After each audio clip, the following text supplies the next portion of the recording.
মানারুত তাওহীদ ওয়া সুন্নাহ মাদ্রাসা কর্তৃক আয়োজিত আজকের এই মাসিক সেমিনারের সম্মানিত সভাপতি, বিজ্ঞ বিচারক মণ্ডলী, পরম শ্রদ্ধেয় আসাতিজায়ে কেরাম ও আমার ছাত্র ভাইয়েরা, সকলকে জানাই আন্তরিক শুভেচ্ছা ও অভিনন্দন।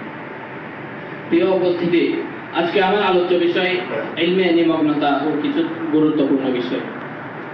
মুহতারাম হাজিরিন, আমরা তালিবুল ইলম, এটি আমাদের প্রধান পরিচয়। আমরা বিশাল এক কাফেলা, সময়ের কোনো অংশ এবং পৃথিবীর কোনো ভূখণ্ড আমাদের থেকে খালি নয়। আমরা যেখানে যত দূরেই থাকি, আমাদের মাঝে সময়ের ব্যবধান যতই হোক, আমাদের পরিচয় একটি, আমরা তালিবুল ইলম। ইলমের বন্ধনের চেয়ে বিস্তৃত ও গভীর বন্ধন আর নেই। এটা প্রমাণ করে উস্তাদ সাগজিদের যত ঘটনা রয়েছে সেখান থেকেই জানা যায়। প্রিয় উপস্থিতি, এই কাফেলার কাজ কি তাদের ব্যস্ততা?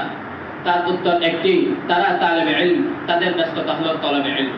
অর্থাৎ ইলম অন্বেষণ ছাড়া তালেবে ইলমদের আর কোনো ব্যস্ততা নেই। আমরা তালেবে ইলম, আমাদের রাত দিন ও স্বয়ং জাগরণ সব ইলম অর্জনের জন্য। আমাদের সব আয়োজন ও প্রয়োজন, সবকিছুর কেন্দ্রবিন্দু হলো ইলম অর্জন। ইলম অর্জনের নিমগ্নতায় কেটে যাবে আমাদের জীবনের প্রতিটি মুহূর্ত।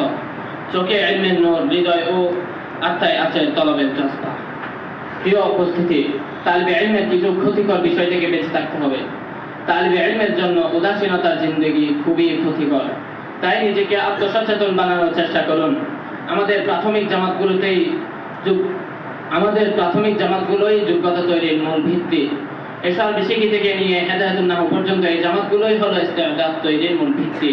অথচ প্রাথমিক জামাতগুলোর ছাত্ররাই বেশি উদাসীন ও অসচেতন থাকে।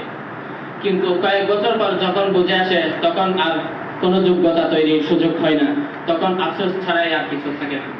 সুতরাং আমাদেরকে এখন থেকে মনোযোগী হতে হবে এবং আত্মনিমগ্ন হতে হবে। প্রিয় উপস্থিতি, তালিবে ইলমের আরেকটি ক্ষতিকর বিষয় হলো চিন্তাকে বিক্ষিপ্ত করা।